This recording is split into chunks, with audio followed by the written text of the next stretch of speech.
everyone and welcome back to the channel. My name is Gonzii and today we are back with another FNAF theory video. This time from FNAF, shout out John, called the ultimate midnight motorist theory.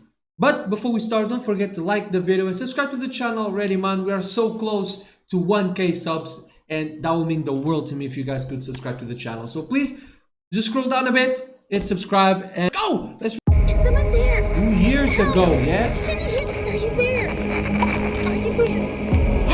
Scott was on his live stream. That's cool. I got your message. That's actually really cool. Scott Cawthon? I have things to say. Stay for a second. Scott Cawthon. Midnight Motorist? We need to talk. Uh-oh, God. No, Scott. Wait.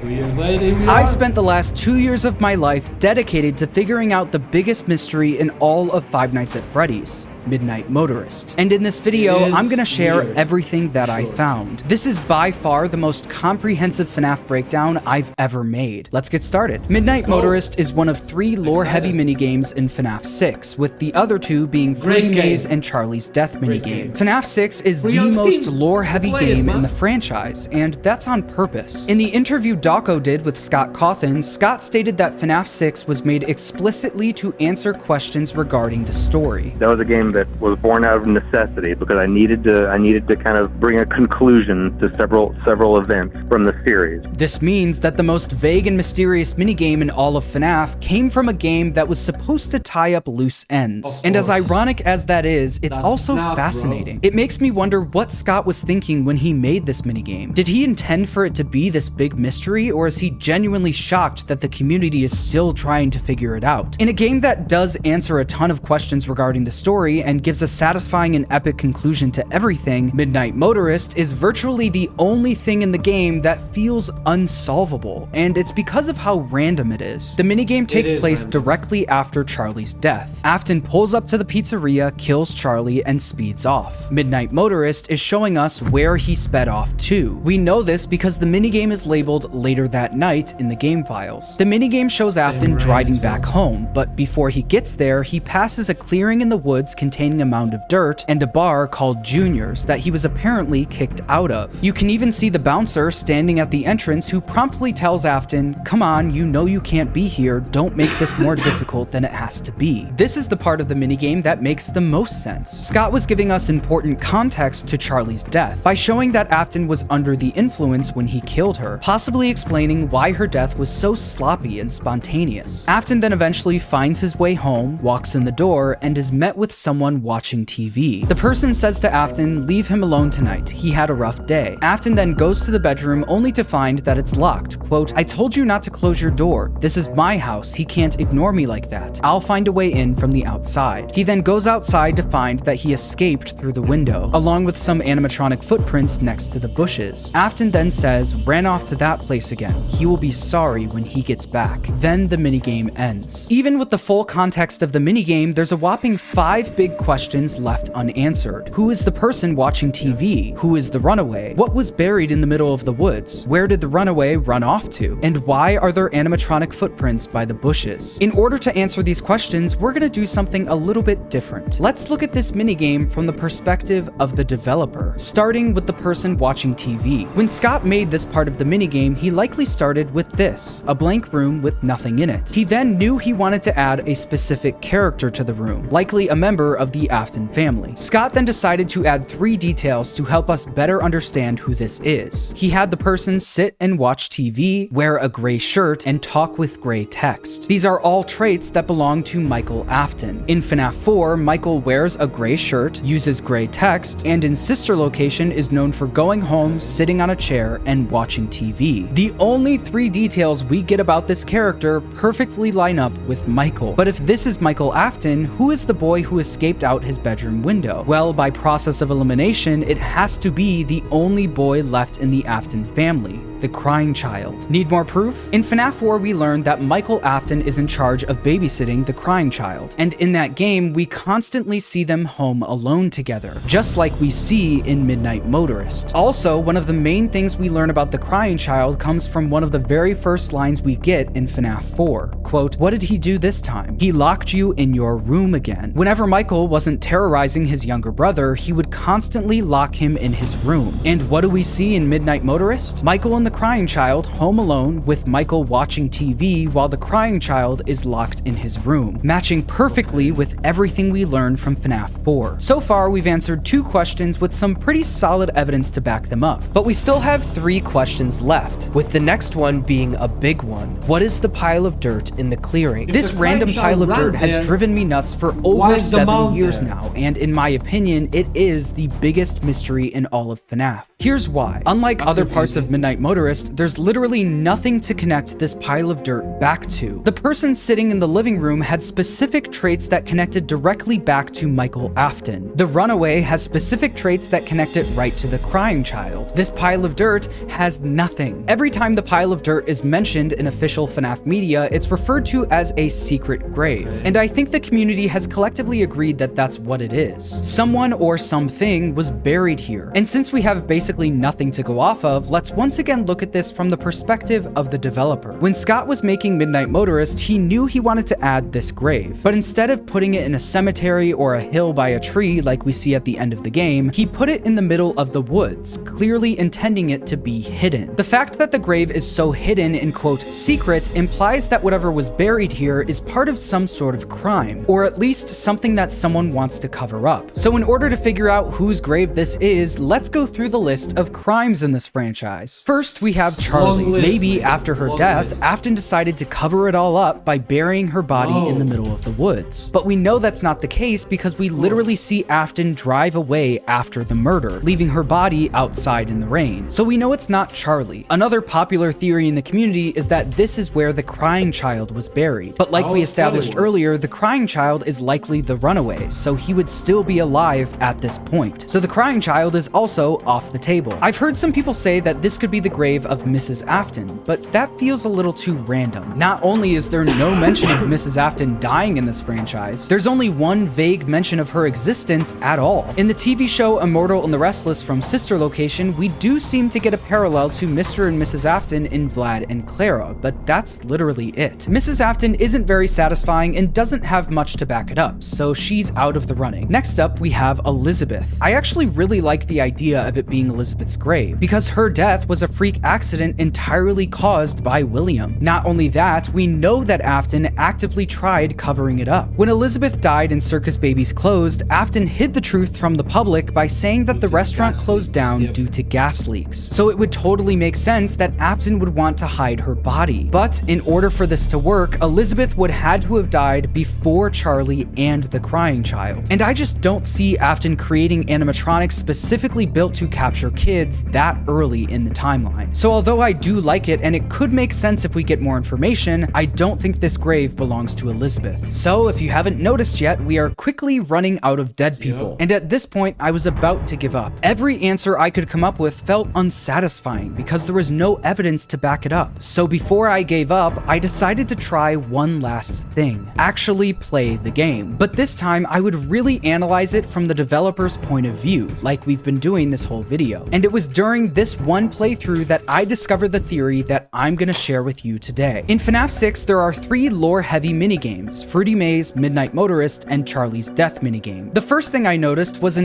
order to get the Lore Keeper ending of the game, you need to complete all 3 of these minigames. This is interesting because there are other things you can buy in FNAF 6 that feature lore, such as Candy Cadet and Egg Baby, but those ones aren't required to get the Lore Keeper ending. Scott purposely paired these 3 minigames together. Why? Well, we know that the Security Puppet minigame and Midnight Motorist are directly connected. Midnight Motorist literally takes place directly after Charlie's Death minigame. The minigames are so connected, in fact, that I started asking myself the question, why does Fruity Maze even exist? That may sound odd, but really think about it. The Security Puppet minigame revealed that Charlie possesses the puppet and gave us more info on how that happened. Midnight Motorist revealed important context behind Charlie's death, showcasing that Afton was was under the influence when it happened. It also showed us exactly where he sped off to. Candy Cadet told us the story of 5 things becoming one thing, explaining how all of the spirits ended up in Molten Freddy. Egg Baby gave us Henry's insanity ending speech, which is arguably the biggest lore drop in the entire franchise. All of this stuff is super important to understanding the lore of these games and the franchise as a whole. And then there's Fruity Maze. Fruity Maze tells us the story of how Susie, the kid who goes on to possess Chica,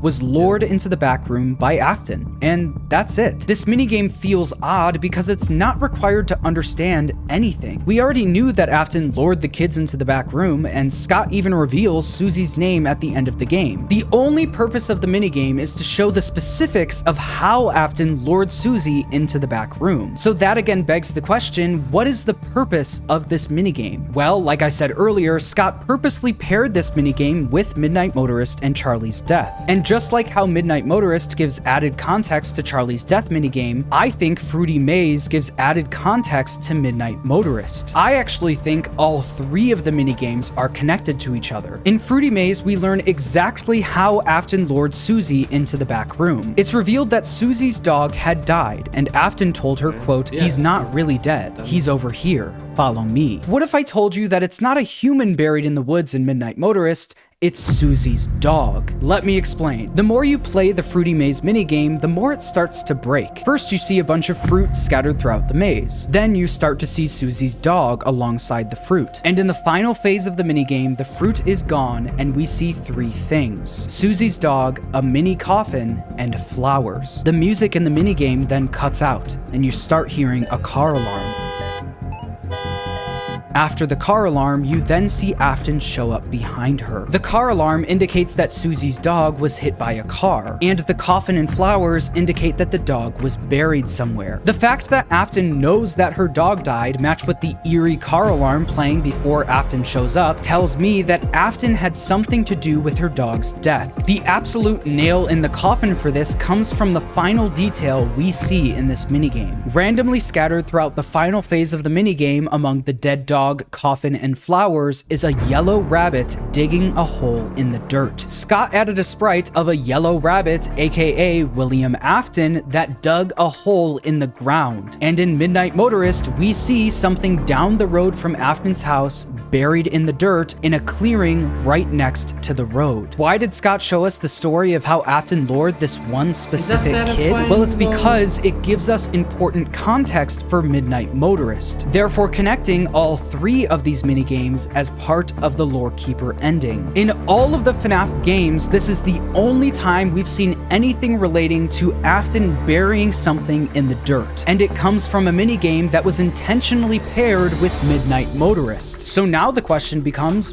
why? Why create this storyline about Susie's dog and then immediately show us where it was buried in the very next minigame? Well, the answer is he did it to establish a timeline. By showing us what happens directly after Charlie gets killed, we're able to see which characters are still alive. In Midnight Motorist, we see that Michael and the Crying Child are still alive directly after Charlie was killed, which means that the Crying Child must die after Charlie. The inclusion of the dirt mound, though, throws a whole new wrench into the timeline. If this mound of dirt was put there to imply that Susie's dog was already dead and buried before Charlie died, that would mean that the missing children's incident likely happened before Charlie and the Crying Child's deaths, effectively making it the first major event in the timeline. This goes against pretty much every interpretation of the timeline I've ever seen. But for fun, I decided to keep going and see if there's actually evidence to back it up. Could the missing children's incident really be the first event in the timeline? Well, the first thing I thought of was the FNAF 4 minigames. In those minigames, we see the Crying Child walk up to a little girl who says, quote, "You'd better watch out. I hear they come to life at night. And if you die, they hide your body and never tell anyone." This is odd because the commonly believed year of the missing children's incident is 1985, and we know that this minigame takes place in 1983. That means that the rumors of kids being stuffed into animatronics existed in 1983, before the crying child was even dead yet, which would line up with the missing children's incident being the first event in the timeline. While replaying FNAF 6, I also noticed a weird detail about the Charlie death minigame. One thing about Scott's 8-bit minigames is that they have little to no details, so much so that we don't even know which pizzeria this minigame takes place in. Scott really only adds details that are required to understand the basics of what's going on. So when we get to the part of the minigame where we go outside, you can see that Scott added rain and garbage cans to show that we're on the side of the building. But one other thing he decided to add were posters taped to the walls. This is a common thing you'd see on the side of a building, but what's interesting is the type of poster it is. Scattered on the walls outside of the pizzeria are wanted posters. In a minigame that has little to no detail, Scott took the time to make a wanted poster featuring the outline of a man wearing a hat. Not only that, he scattered the same poster all over the walls. A popular trope in movies and TV shows is to hang a comical amount of wanted posters of the same person all over the place. It's a way to emphasize how important it is for this person to be caught. And it seems that Scott did the same thing here. By putting a bunch of wanted posters outside of a Freddy's restaurant, it's almost like Scott was trying to show us that a criminal having something to do with Freddy's was on the loose when Charlie was killed. And I think that criminal could be William Afton. If Midnight Motorist really is showing us that the MCI happened first, these wanted posters would be a great way to show us through environmental storytelling that William Afton already was a wanted criminal before Charlie got killed. And one of the strongest pieces of evidence for this actually comes from one voice line in Ultimate Custom Night. I was the first. I have seen everything. Chica says, "I was the first. I have seen everything." This voice line blows my mind because in a series where Scott has stated that he likes to clear up misconceptions from past games in future games, he decided to add a voice line in the very last FNAF game he ever made that says, "I was the first. I have seen everything." This heavily implies that Susie was the first murder in the franchise, which would make sense if the MCI happened first. Another piece of evidence comes from Help Wanted 2, where we see 6 graves for Freddy, Bonnie, Chica, Foxy, Golden Freddy, and the puppet. But there's a specific order that we need to light them in. That order has Chica first, Foxy, Bonnie, Freddy, Golden Freddy, and then the puppet. This matches perfectly with everything we've discussed so far. Chica was the first, she's seen everything, followed by the rest of the MCI, and then Charlie. All of this stuff shows that there is evidence to back up this timeline of events, which means that this very well could be where Susie's dog was buried. He's spitting, yeah? Like, he's presenting hard facts for everything, but then if the missing children incident 1 happens first, yeah? Before Charlie gets killed, then there's a massive issue. Why does Henry say a wounded first done to me or something like that? That would mean he killed his daughter first before everything happened. So weird. This game, this franchise, bro, is so weird. He literally says at the end of this game, he says, a wounded first, I don't recall the exact verb uses there. A wound first done on me or something like that. Which would mean his daughter died first and then everything happened and he feels guilty because he let everything happen. I don't know. It's so weird.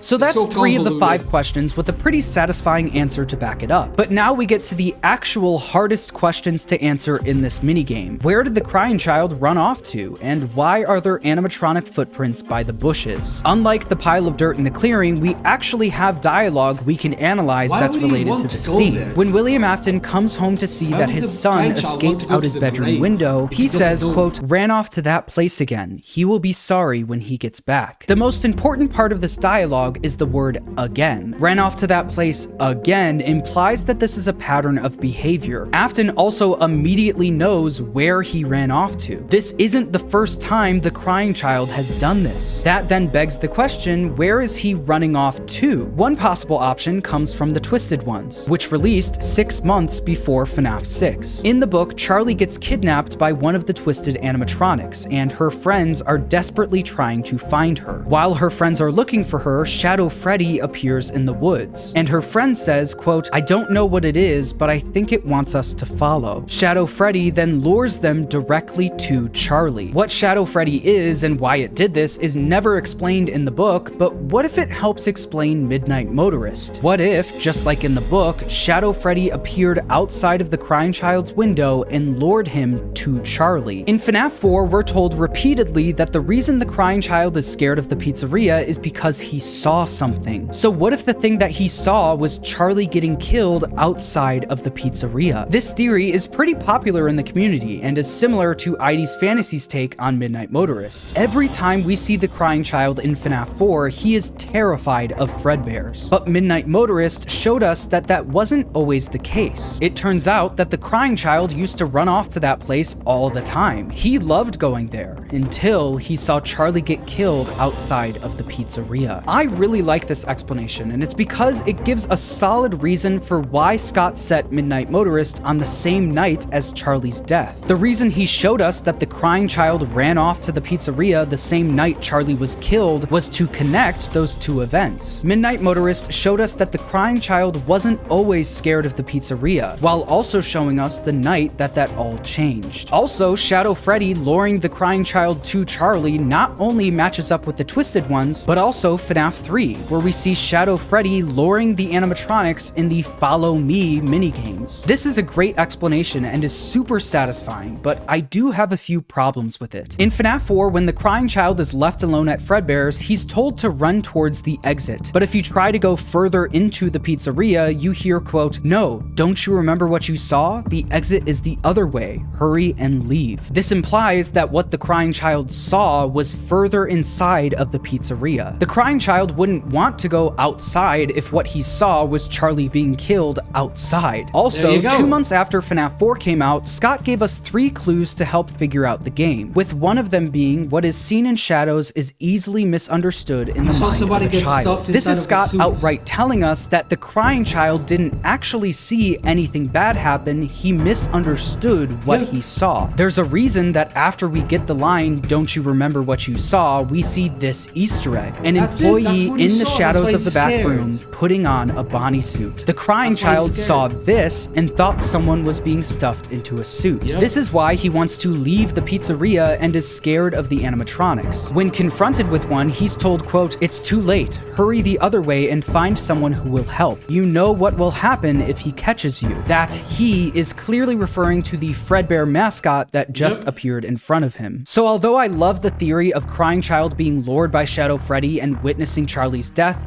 it's not perfect. Speaking of things not being perfect, this whole theory isn't perfect. Susie's dog being buried in the clearing and the MCI being the first event in the franchise has evidence to back it up. But time and time again, in the Silver Eyes trilogy, Fazbear Frights, and the Into the Pit game, Scott has established that the MCI happened in 1985, making it impossible for it to be the first event in the timeline. You could argue that those books and the Into the Pit game take place in a different continuity, but with how many times Scott has stuck with that year, I doubt he would change it for the main games. And with that, the entire theory falls apart. But that's kind of the point of this video. I wanted to show you the process of what it's like to theorize about this minigame. From getting excited about finally finding some solid answers with solid evidence to back them up, to finding the 1 or 2 things that make it all fall apart. The theory I shared with you today does contain my best guesses for what this minigame was trying to show us. But at the same time, I don't believe all of it. I love the idea of Susie's dog being buried in the clearing. I even decided to look this up to see if anyone's thought of this before, and it turns out a couple people have. But in order for this to work, the MCI can't happen in 1985, and I believe it does. I also don't think the graves in Help Wanted 2 are showing us a death order. I think they're probably showing us the order the spirits moved on. In the Happiest Day minigame, you can see the MCI victims' masks drop first, with Charlie's then dropping last, matching with the grave order. The The thing is, it feels like Scott's been trying to give us answers for this minigame for years now. There's multiple stories in Fazbear Frights about a kid being lured out of their house by an animatronic and taken to Freddy's. We also recently got the Midnight Motorist level in 5 Laps at Freddy's, which confirmed Afton is the Orange Man. And finally, we have the FNAF movie, where Scott literally showed us a version of Midnight Motorist playing out in real time. During the night, Golden Freddy shows up to Abby's house, where we see someone sitting in a chair watching TV and Abby in her room. Golden Freddy then sneaks Abby out of her house and takes her to Freddy Fazbear's Pizza. And the funny thing is that this could also work in the games. Just like Abby, the crying child is also being taken care of by his older brother Mike. The crying child also has a close relationship with his plushies, just like Abby. Abby calls the animatronics her friends in the movie. The crying child calls his Freddy, Bonnie, Chica, and Foxy plushies his friends in the games. The crying child could easily be friends with the animatronics. And Midnight Motorist could be Golden Freddy sneaking the crying child out of his house at night to go hang out at the pizzeria, just like in the movie. But like we established earlier, this would only make sense if the MCI happened first, which seems unlikely. Midnight Motorist is one of the biggest mysteries in all of FNAF because of its extreme lack of detail and lack of things to connect it back to. And this could very well be on purpose. In the recent interview Dawko did with Scott, he talked about how he makes his games. You know, whenever I'm making these games, there are a lot of things that are in my head that are just flowing ideas. And when I have them and put them there, it's the first half of something. It's like a string or a rope just like reaching out, and I know that what's there on the other end is there. I trust that it's there. I know that it's there. And then whenever I progress forward, the rest of that just reappears. The rest of it appears and just fits into place perfectly. That's how all my games have been made. I feel that there is something there, and I make the roads to get there for that to be revealed. Scott loves foreshadowing and laying the groundwork for something to be explained later. So Midnight Motorist could be Scott giving us the first half of something with the rest being revealed later on. Who knows? This minigame is a great representation of FNAF as a whole. There are so many ways you can make everything work, but you can't achieve that without filling in some big gaps in the story yourself. At least for now. Subscribe if you enjoyed, and thanks for watching. Subscribe to John. So yeah, shout out to John, man. It's really tough. Like, before I started doing this, I had a God of War channel where I would do theories and everything. I since deleted that channel because with the spacing of the games, you just run out of things to say, and the games don't have that much theorizing going on. That mini game specifically is really the big mystery right now in the FNAF community. I feel like, for what I see, John went to the work of trying to make this theory work, but it doesn't, because the MCI needs to happen earlier, and by all indications of everything Scott has released, it just doesn't happen until 85. Let's see what happens with Secret of the Mimic. Like, I think that game might change the timeline a bit. But yeah, gotta wait out and see, man. But yeah, guys, thank you so much for watching the video, man. All glory to God as always, and I'll see you guys in the next one. Goodbye.